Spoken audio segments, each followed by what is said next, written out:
This is Tell Me What to Read, powered by Booktopia. I'm Nick Wasiliev, and today I'm back in the studio at Booktopia HQ for another book chat. And I'm super excited because I'm joined by another member of Australian book podcast royalty. I can claim it, I can say it. Claudine Tinellis. She is a Sydney-based writer of commercial fiction, and for all of our listeners, you'll likely know her as a champion of Aussie fiction with her weekly podcast show, Talking Aussie Books. Grab yourself a cuppa, sit back, and enjoy. We've got our cups of tea here. Claudine, welcome to Tell Me What to Read. Oh, thanks so much, Nick. I'm really overjoyed to be here with you today. It's very nice to have you, and I love the fact you brought me a mug. I'm just going to say that. You brought me like a Talking Aussie Books mug. I'm having my cup of tea right now. And for all of our listeners who think that I'm joking, it's so good.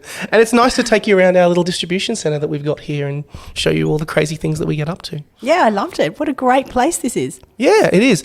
So I love to as part of this job, of course, I love chatting with authors, but I also love chatting with mutual podcast hosts about their reading and writing journey. So I'm just curious, where did your reading and writing journey start?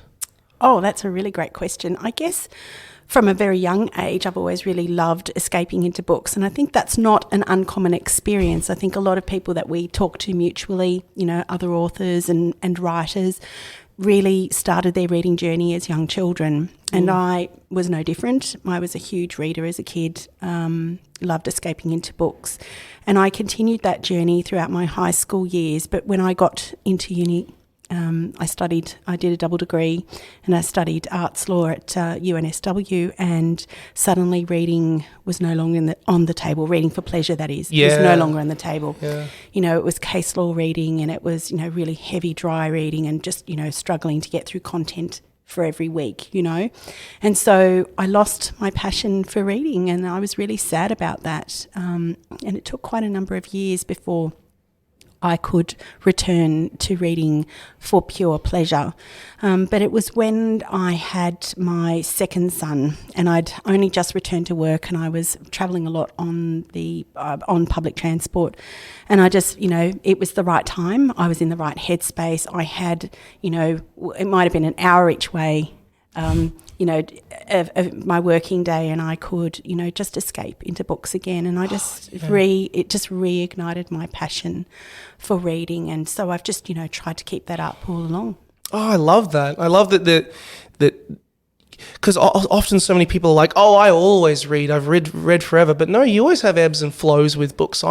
It took me a long time personally to get into reading. I didn't get into it till I was actually kind of at school and university. Yeah. And often people, you'd be assigned a text, and immediately you'd be like, oh, I rail because I have to do it for academic purposes. But then you actually, once that whole context is gone, you actually sit down with the text. And I'm like, oh, this is actually really good. It's actually a really, really good book or text, whatever it may be, and I actually really like it. But yeah, I love that, you rediscovered it and rediscovered your interest in it. Yeah. Let's talk Talking Aussie Books. All right, you've been able to chat with some incredible people on this show. I was listening to it this morning, like over 170 episodes at the time of us recording right now. Congratulations. That's just amazing. Like Hilda Hinton, Dervla McTiernan, like Diana Reid, of course, current ARBIA award winner. How the hell did Talking Aussie Books happen? How? I still pinch myself, Nick. I genuinely still think I can't believe that I've done, as many episodes, and I've spoken to the people that I have spoken to, because really it all kind of just started with me wanting to talk to more Australian authors, or wanting to hear from more Australian authors. There were at the time of me starting in 2018, there were lots of wonderful Australian podcasts around and people that I listened to. But the more that I delved into it, the more that I realised that they weren't exclusively talking to Australian authors. And I'm a writer, and I'm, hoping for publication one day. And I wanted to hear from them about their journeys, how they fared in this, wild dream that we all have of being published one day. And so I started thinking about, how could I do it? And I said to you before we started recording, my boys were really helpful in helping me to, find out how I could do it, setting up my equipment, my Blue Yeti, and setting up my recording and how I could do that, how I got onto, Apple Podcasts and all of that. So it really was it just was born out of my desire to hear from more Australian authors. And at the time, I was a recent graduate of the Fiona McIntosh Masterclass. Oh, yeah. And I had met sort of lots of authors through that network. We all kind of get tipped into this like big alumni network once we graduated from Masterclass. And there were a few published authors in that sphere, people like Lauren Chater, people like Tanya Blanchard, and so I had somewhere to start. I had a basis on which I could just go to these people, cap in hand, and say, would you mind? Look, I don't know if anyone's going to be listening. I think I said to Lauren Chater at the time, look, it might just be you, me, and the extended family, the extended family, or you, me, and the goalpost, as people who might be listening, but everyone, without exception, Nick, has been so incredibly generous. And this is what I think about the Australian writing community. I think they are incredibly generous. Everybody knew that I was just starting out and then I didn't know if I was going to have, anybody listening to me. But they were very happy to give me their time and to chat with me. And so it just really just started from there, and I was just approaching people, people that I might have known through networks, not really sort of approaching publishers per se, but just, in my own network and saying, do you think so-and-so might, speak to me on Talking Aussie Books? And without exception, I don't think I've had anybody knock me back and say that they wouldn't. Yeah, you often get that experience, because people love hearing about books. And also, we were talking about this earlier, I think authors are so interesting to just chat to. They're such interesting people, because at the end of it, at the core of it, writing a book, yes, you're committing words to page, but there's so much more than that. You're examining the human condition in a sense. So there's a very particular kind of person that can able to commit that and actually turn it into a career. And the way that they go about analysing people and everything around it, I think, is often so interesting. And I love that you talk about, Australian fiction in general. I mean, I often get asked about it, of course. And personally, I think, we as a nation I think we punch above our weight when it comes to fiction, because you often see so many fantastic books, based in Australia go overseas and do incredibly well. There's so many that, that do that or get adapted for video and television and everything. What are your thoughts on where Australian fiction sits right now? I think you're absolutely right. I think we have incredible talent, and I have built an entire podcast on the fact that we do have this incredible pool of talent in this country, and I think we need to celebrate Australian fiction.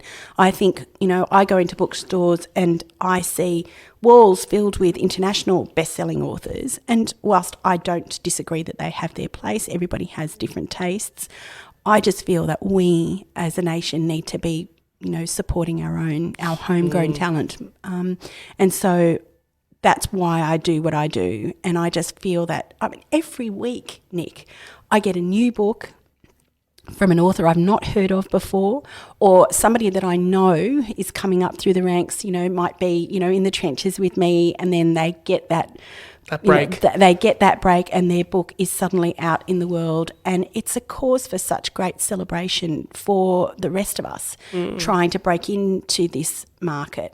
And I think it's a testament to how strong, how many wonderful stories that we have in this country. And so I think we're doing incredibly well. And look, we've got people like, Reese Witherspoon and, Bruna Papandreou, who are actively scouting for Australian stories to adapt for the screen and for TV. And so, we can look at the likes of Jane Harper and just go, oh my God, that's amazing what she's doing. And it is amazing because, these stories are, stories we all need to hear and we all need to read. And I'm loving what Australians are doing at the moment. Yeah, I love the fact that, not just in, Jane, like you mentioned, but like Michael Rowbotham, his books are getting adapted. Yes. Matthew Riley, he's not only just getting his books adapted, he's over there directing stuff, which I think is insane, how cool that is that you actually are having so many people who are in that space and doing that being able to actually kind of influence and create new stories that, you know, in places where you think, oh, there's no way that a book would be able to make it. But if it's beautifully written and beautifully told, then I reckon it can go anywhere. Yeah. Absolutely. I want to kind of ask you, a little bit more about that topic of, you know, us making sure that we support Australian writers, because I think it's something that isn't necessarily talked about enough. There's a lot of people often look at, you know, the big writers and they go, oh yeah, there's, you know, we go for our Jane Harpers and we go for this. We go for the ones that are already established, already successful. You know, which up and comers do you think are really kind of standing out to you? Yeah, look, this is a really great question. I read so many amazing debut novelists, and, you know, it's a really hard thing for authors themselves to gauge and for the reading public to gauge. And I think you're right about this. I think most people tend to go for the ones that are sitting at the top, the easy pickings, right? But there's so much underneath that you know, we can mine. There's so much great material.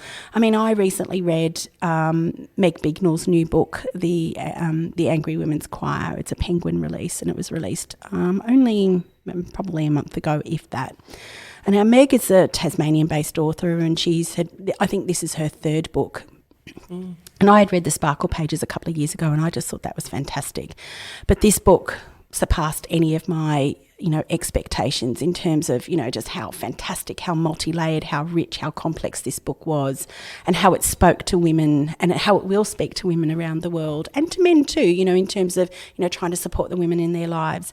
And this book, it just floored me. It made me laugh. It made me cry. It was just the most glorious read ever. And I had the very great pleasure of speaking to Meg a couple of weeks ago for the podcast. And, you know, this is a story that women everywhere should be reading. It is just fantastic. And, you know, I would say that, you know, a lot of people probably haven't even heard of Meg. And I just, I love that I can, you know, shine a light on people like Meg and her stories. I recently had the opportunity of reading a debut novel from someone who is a friend of mine. Full disclosure there. We were both Fiona McIntosh masterclasses at the same time. Her name is Kylie Orr, and her book is Someone Else's Child. Now, this was a terrific book in the sense that it was a small town story, but it resonated. I think it will resonate for a lot of people in terms of it being a domestic kind of thriller, and it examined, you know, the GoFundMe trend, you know, of people when kids are, you know, sick, or when families are experiencing difficulties. I loved that book. I thought it was a terrific book. And I think, you know, another book that I read recently that I think is probably not getting the attention it deserves was another Penguin release, but it was quite a few months ago now. I think it might have even been a January release. And you might have heard of it, Nick. It's called Cooper Not Out by Justin Smith. Oh, it does ring a bell. Yeah. And it was about cricket. And I got to tell you, and for all your listeners out there, I don't like cricket, okay?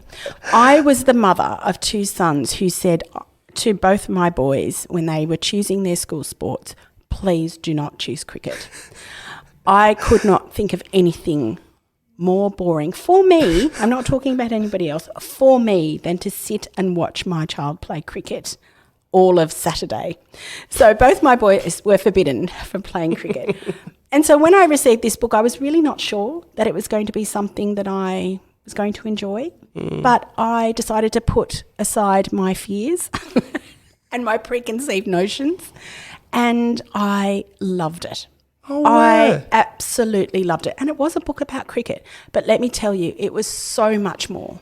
It was so much more than just about cricket. It was about a small town. It was about people coming together. It was about just so many other wonderful things, and I absolutely loved it. And I was sorry that I didn't get the chance to speak with Justin, but when his next book comes out, I'm going to nab him for an interview. I love that you're picking like these are authors that even I've, you know, haven't quite picked out. So I love that you're bringing up authors that, you know, really people should be turning more attention to. It's kind of like a last question I really want to ask about, you know, what do you say to people who you know, I often have people being like, oh, I don't read very much, and I often think, well, that's because you haven't found the right book yet. because there is I personally think, there are books out there for everybody. What would you say to encourage people to say, hey, maybe check out this Australian story that you've never heard of? It might be really worth your time. What's the way you kind of pitch it to people? Yeah, it's a funny thing because obviously everybody has different priorities in their life, so I often get I don't have time to read. And to that I say, well, neither do I really. I have 3 children, I have a podcast to run, and I have lots of other things going on in my life along with my writing goals. And I think, people, if it's something that you want to do, you need to make it a priority. So I don't watch a lot of TV. So I'd rather spend my time reading. So when, the family are sitting down to watch a movie or whatever, I will take myself off and go and read. And it might just be a chapter a day, a chapter a night before bed. So it's not really a big commitment in terms of time. And I think, so number one, yes, you have to make time for it. If it's something you want to do, you need to make a priority. And number two, if you don't like reading or you think it's not for you, I agree with you. I think that there's so much to uncover in terms of genre, in terms of fiction or non-fiction.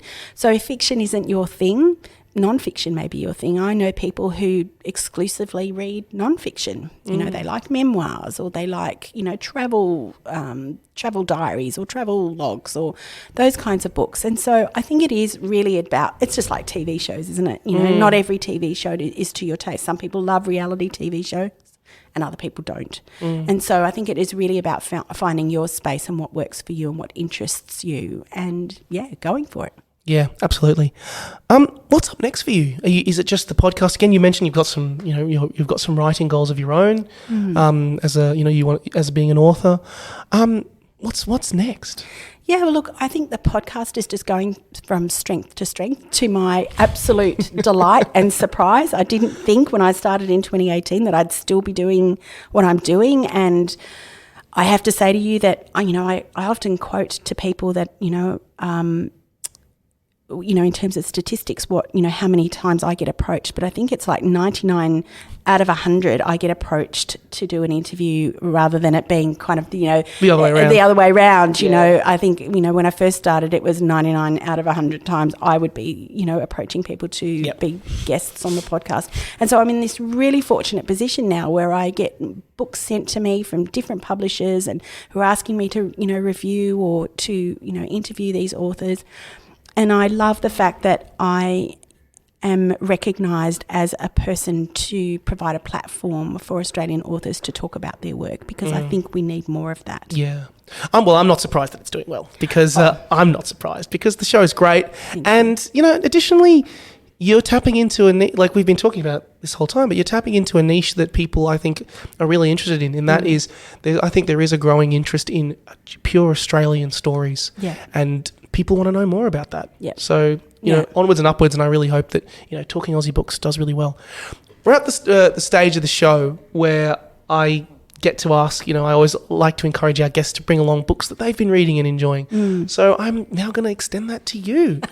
What books have you been reading and enjoying of late? Yeah, well, I just mentioned, a few earlier. So Meg Bignell's, The Angry Women's Choir, Kylie Orr's Someone Else's Child, and there was Justin Smith's, Cooper Not Out, even though that was quite a long time ago.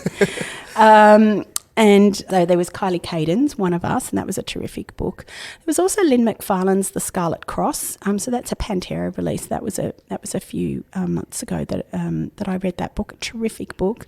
Now Lynn is a Canadian Australian and a lawyer to boot. So I always seem to gravitate to lawyers. Having been one myself for many years. So domestic noir and thrillers are fabulous, doing fabulously at the moment. Cassie Hamer's The Truth About Faking It. Cass is a friend of mine, and this book was just an absolute delight from start to finish to read that book a few months ago. And, I'm really looking forward to books that, coming up soon. We're talking, the new Jane Harper. I can't wait to get my hands on the new Jane Harper. Everyone's excited to get their new hands on the Jane Harper. My God. Yes, I know. I was very lucky to receive an advanced reading copy of Holly Ringland's new book, The Seven Skins of Esther Wilding. Oh my God, yes. So, that is totally on my list. I'm, just started Michael Rowbotham's new book, and I'm very excited about the opportunity that I'm going to get to speak to Michael about this new book at the Northern Beaches Readers Festival in September. My pile list is absolutely teetering. I did finish a book yesterday by a new author, an Ultimo Press author called Zoe Coyle, this book was called Where the Light Gets In. So it's shone a light on voluntary assisted dying, and I thought that was it's such an incredible and topical book, and it comes off the back of another book that I read earlier this year called Lily Harford's Last Request, which was a HarperCollins release by Joanna Buckley, I think the author was. So look, so much fantastic Australian fiction out there, and I really encourage listeners to really, go onto my website and go on, to the Booktopia website and have a look for, Australian new releases out there, and they're coming thick and fast. Yeah. Honestly, I can't keep up with how many wonderful Australian releases are coming up. I know we'll be talking about it on your show about exciting new releases that we're talking about, and you've ticked off a whole bunch already about ones that we're excited for. My God, the new Holly Ringland, the new Jane Harper. I'm just like, God, not ready for a crazy couple of months of reading. It's going to be fantastic. I actually want to ask you a little bit more because you mentioned the Northern Beaches Writers Festival, because you're on the committee for that. I am. And that's back this year after 2 years of being in COVID enforced isolation like the rest of us. Yeah. Tell us a little bit about that. Yeah, so this is a wonderful initiative. So I'm on the committee with 4 other brilliant women. Sandy Docker, who is an Australian author and an Australian best-selling author of 4 titles so far. So the Northern Beaches Readers Festival is essentially her brainchild. She was really lamenting the fact that there is not really a festival in Australia that is focused purely on genre fiction, on commercial fiction. So we're not talking, big literary titles. We're talking about the books that everyday Australians love to read. The airport titles, the ones that you pick up in your library. So it is really the festival itself is really about connecting readers with their favourite authors. And so we have an incredible lineup this year. We've been very lucky. So in 2020 we had an incredible lineup and it got cancelled. In 2021 we had an incredible lineup, it got cancelled as well.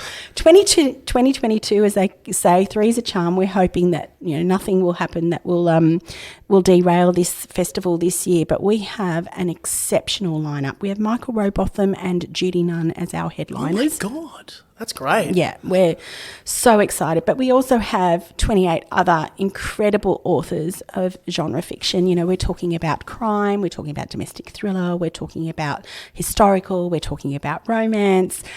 So we have something for everybody in this festival. And we're very excited. We literally just released the program and tickets to our subscriber base today.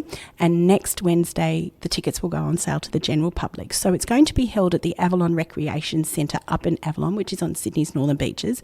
For those of you who don't know where that is, sort of like, it's about an hour north of the CBD, but it's a lovely little village-like place, and the Avalon Recreation Centre is a terrific sort of, venue that's associated with the library up there. And so it's going to be a weekend of, rubbing shoulders with, some of our favourite authors, of getting the chance to get books signed, and Bookachino, who's a local bookseller up there, our official festival bookseller. And I just think it's going to be an incredible opportunity for people to really, get to know more Australian authors.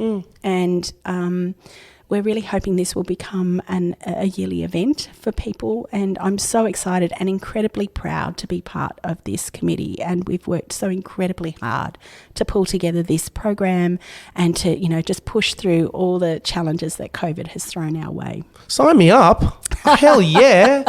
That sounds awesome. And what weekend is it? So it's going to be it'll start on the Friday night with a cocktail party. So it'll be the 23rd of September to the 25th of September. Fantastic. I'll include links to that in the description for our listeners so they can go and check it out. And if you are in the area, go along. Check out some authors. It'd be great. It'll be a great night. You'll have a good laugh. You will. Yeah. We usually like to finish off with some fun little quickfire questions. So I'm going to just throw them at you and give me the first response that comes to you. Cool. What is the perfect idea of a night with a book for you? Yeah. Okay. Bubble bath. Yep. Glass of wine. Good Book. Yep. Love it. Love it. For me, it's the sitting in front of a fire, like with the rain outside or snow.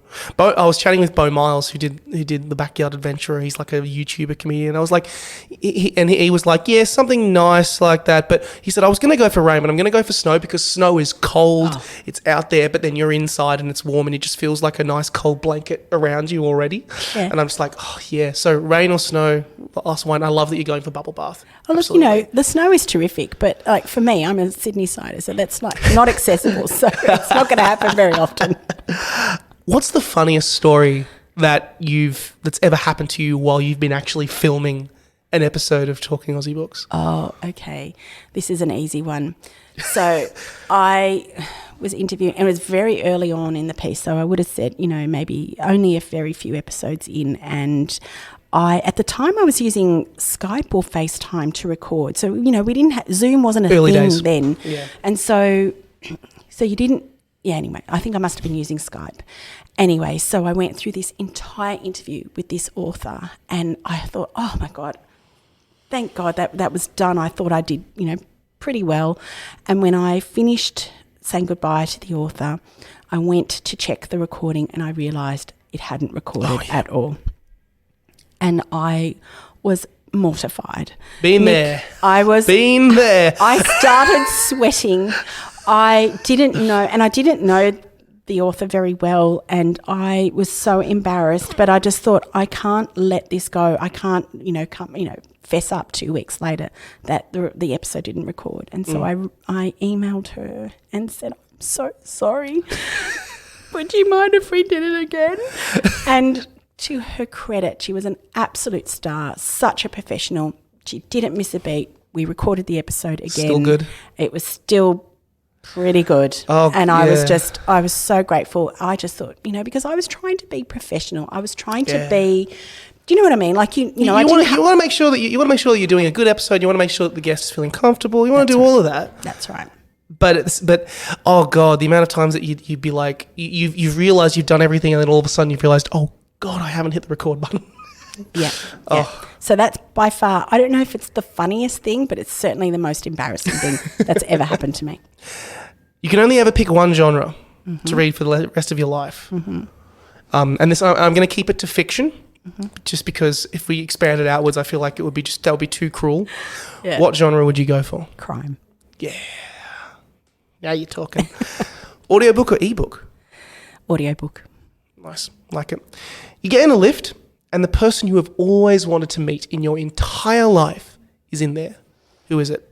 I feel almost like I'm cheating on all my Australian authors by saying this, but this was the woman that got me back into reading after having lost my passion and desire to read, Diana Gabaldon, the author of the Outlander series. Yes. I have actually met her. Is she cool? Oh, God, is she cool? She is cool. She is smart. She is. Yeah, she comes across, from what I've seen, as just super switched on. Yeah, she is. And she's like 70 now. And I remember when I met her, she probably would have been, she's probably in her 70s now, but when I met her, she was maybe nearing 60s. It was a long time ago. And it was at a literary luncheon. And she was just, and this was before Outlander was a big thing. Like, this was before the television series. This was before she's just gone, massively viral all around the world. But she still had an incredible fan base back then. And, she's my author crush. She's just everything. Add to that, so you're in the lift now with her and you've got time for one question. What is it? Not what floor you're going to. Yeah. I think I've heard. I mean, she's just prolific with her interviewing, and you know, she's so much. So I don't know that I haven't read. Yeah, there's not much I haven't read about her or about her work. But maybe I would say, you know, What Happens to Jamie Next. Oh, God. I love it. Oh, God, I think that's the question that's on everyone's lips now. Yes. And I've also met him, I have to tell you. Yeah. As in, because he's done a whole bunch of books and stuff as well. Yes, his new, I think his autobiography is coming out. There's the Clanlands books that he's done, I think, with Graham McIntosh. McTavish, thank you. Yeah. And, like, he's done a couple of those now. Yeah. Oh. And when you invite him over to Booktopia, you need to call me. Okay. I'll have you on speed dial.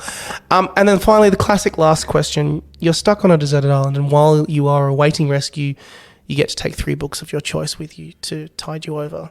What books do you take? Okay, Outlander. All of them? 3 books. Okay, you have to take 3 books in Outlander to make it a bit more challenging. Which 3 books in Outlander do you take? Okay, so it's Outlander. So Outlander, I think was initially, in the UK, it was initially published as cross stitch. So for those purists out there, it was cross stitch, Dragonfly and Amber, and then the third one was Drums of Autumn. So they are by far my favourite of the series. Love it. Absolutely love it.